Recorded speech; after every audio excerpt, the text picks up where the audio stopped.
Hey there, I wanted to do a little video for those parents out there who are worried about their child's speech but are feeling kind of lost or stuck, because I get lots of emails and messages in my inbox every single week from parents who are feeling the anxiety and the frustration and the fear. I can literally feel it through the computer, worrying about their child and them being behind with their speech and language. And I totally get it, because I was there in your shoes many years ago when my daughter was a toddler.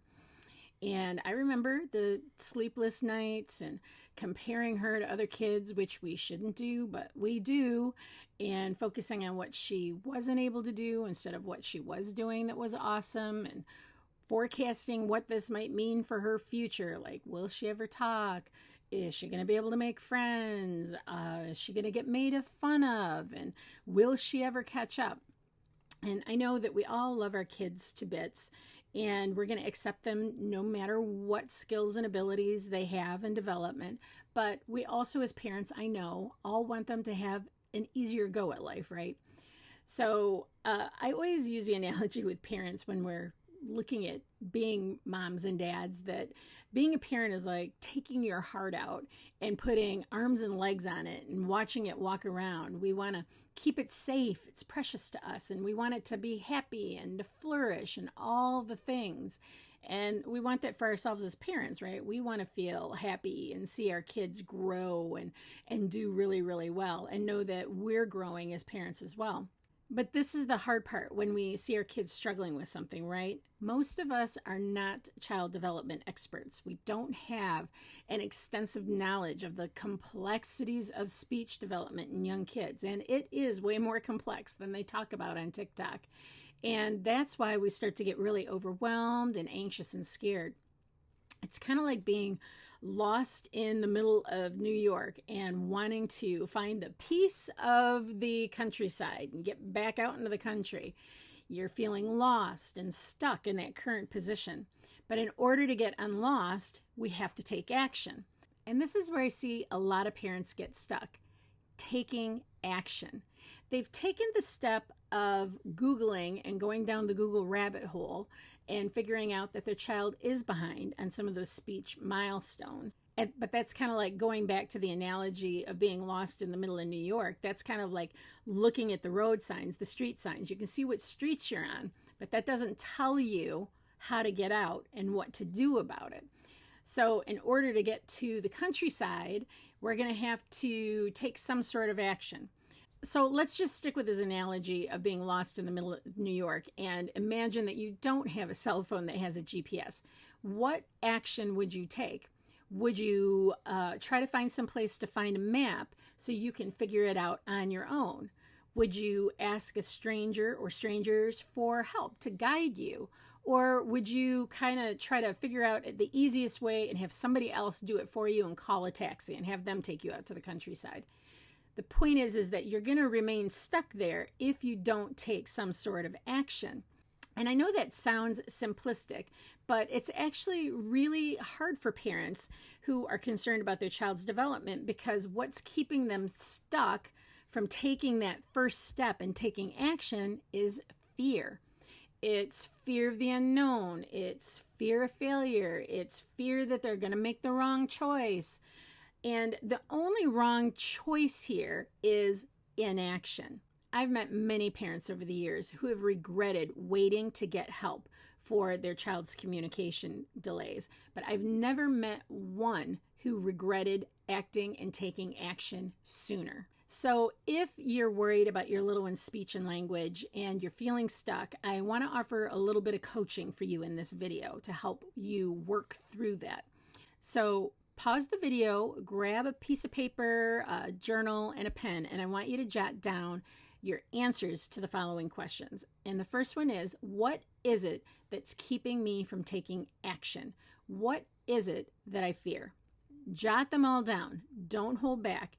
And just a note, this may lead to tears, and that's okay. Discomfort is your body's way of saying that you need to do something and make change. And holding it in is just going to cause you more distress and grief and pain and keeps you stuck. as you think about that, I just want to mention that I've learned over the years that there is a grieving process that takes place when we find out that our kids are behind. And even though it might be a temporary thing, it's a shock to us. It's almost like a mini trauma that can happen to us. And it's a complicated grief. And I want to explain that by just reading you something really quick from the Mayo Clinic on complicated grief. While normal grief symptoms gradually start to fade over a few months, those of complicated grief linger or get worse. Complicated grief is like being in a chronic, heightened state of mourning. In complicated grief, painful emotions are so long-lasting and severe that you have trouble accepting the loss, which would be your child not talking, and resuming your own life. And I want to do, for some of you who may be unaware, a brief overview of the stages of grief that were described to me. They're a little bit adapted by some of the things that you might see online by a parent of some preemies that had lots and lots of health issues. So you can jot these down as well. So the first one is shock and denial. The second stage is sadness and guilt. The third stage is anger and bargaining. The next stage is reflection and loneliness. Then comes reconstruction and working through. And then finally, acceptance and hope. So where are you in that process? And there's got to be no judgment here. You need to give yourself grace and understand that this is a process that everyone goes through. Some go through it more quickly, some it takes a little bit longer. And I know you might be thinking like, grief, Jill, I don't know if that's really applicable here, but it really is for a lot of families. I think we always associate grief with death, but it's really just about loss, right? It's about, it could be, loss of, if we find out that we have a really significant health issue, and the loss of what that means for the quality of life that we were anticipating having moving forward. It can be the loss of a relationship with somebody that we had invested maybe 20 years in that whole process. So I guess I see grief more as just about a loss, not just specific to a loss of life. Okay, I hope that makes sense. So once you've written down your fears, I want you to go through in this next step, and I want you to really evaluate each of them, because we have a tendency to catastrophize things when honestly everything is figure outable. So take a hard look at these fears. For example, maybe one of your fears is that you failed your child somehow, right? And that's why they're behind. Well, is that really true? Do you know that with 100% certainty? No, of course not. There are a multitude of reasons that a kid can have a speech and language delay, and you're an amazing parent. If you weren't doing your best to be an amazing parent, you probably wouldn't have even noticed that your child was behind on their speech and language. Okay? So next, take each of these fears and identify what would happen if they did come to fruition. Would it affect your love for your child? Of course not. Would your life be ruined? Highly unlikely. Will you figure it out? Absolutely. Will you and your child still have an amazing life? Without a doubt. Okay, so take the time to really evaluate the truthfulness, because we're telling ourselves stories and we have to rewrite those stories. Okay, the final step is to identify some statements that you can use in those moments where the worry and the fear pop back up, those thoughts, the catastrophizing, those stories that we're telling ourselves. In order to change them, we have to become aware of them. So jot down a few thoughts that you can use to replace those negative thoughts or those negative stories. For example, if you have a thought that your child will never catch up, you could replace it with something like, that's not necessarily true. I will focus on what I can do in the here and now to support my child. Or you can keep it really simple and use one of mine, which is just a quick, stop it. This thought does not serve me.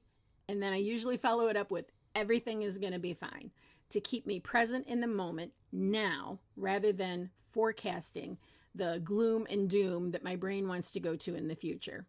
So it can be helpful as you're working on trying to become more aware of these negative thoughts to sometimes use a visual reminder. I love recommending this to the parents that I work with and the clients that I work with therapy. So having like a braided bracelet or a special ring, something that's going to catch your eye during the day that you're going to be like, oh gosh, that's right, I'm having those thoughts right now. I need to flip the script on those. Another thing where some parents I've worked with have gotten really techie about it, and what they've done is they have set an hourly reminder that comes to their watch or to their phone that just has some kind of positive affirmation to remind them to stay focused on the positive thoughts rather than the negative thoughts. Okay, so that was a lot. I really hope that if you're worried about your little one's development, that this helps you to take that first step and to take action and get unstuck. Whether that be developing a plan of your own, like finding a map so you can find your way out of the center of New York, or doing it with the support of someone else, like asking a stranger to help give you directions, or leaving it to an expert, like getting that taxi cab and getting them to take you out to the country. I truly hope that this helps you to overcome those roadblocks that are getting in your way of moving forward so that you can finally get to the point where you're taking action and seeing progress and growth with your child's language and communication, okay? You'll never regret taking action, but I guarantee you, you will regret waiting, okay? Your child needs you to be courageous in this moment. I know. So I want you to know that you are far stronger than you believe yourself to be, that I believe in you 100% in your abilities, and that you're not alone. If you need help and support, I am here for you, okay? So I hope you found this helpful, and I'll see you next time.